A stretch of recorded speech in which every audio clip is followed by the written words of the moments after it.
Il n'y a pas que les mutuelles qui plombent nos budgets, la hausse des prix de l'alimentaire également, encore 14% sur un an le mois dernier.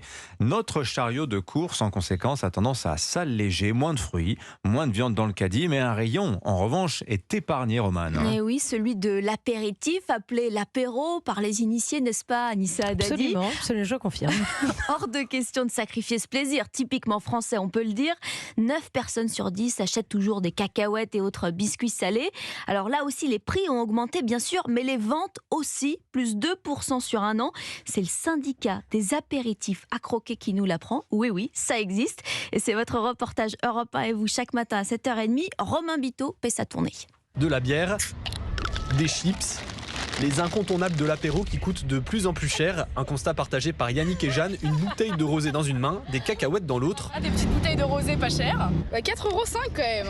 Alors ça fait plaisir. Dans les magasins, on voit bien que le prix il a triplé pour certains produits.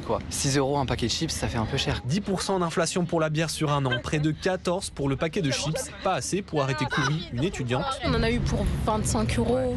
Faut bien se voir et même s'il faut mettre l'argent dedans, on le fait quoi. C'est très français. L'apéro au soleil quand il fait beau à Paris, dans les parcs et tout. Un attachement que confirme Nelly Bonnet, secrétaire générale du syndicat Les Apéritifs à Croquer. D'après leur étude, un Français sur 3 organise un apéro par semaine. C'est une valeur refuge qui est ancrée dans l'ADN des Français. C'est un moment de lâcher prise où on a envie de se faire plaisir sans avoir un budget très élevé comme un restaurant. Et les produits sont là pour. D'après le syndicat, les cacahuètes, les noix de cajou et les amandes sont les stars de l'apéro. Un reportage Europe 1 et vous de Romain Biteau.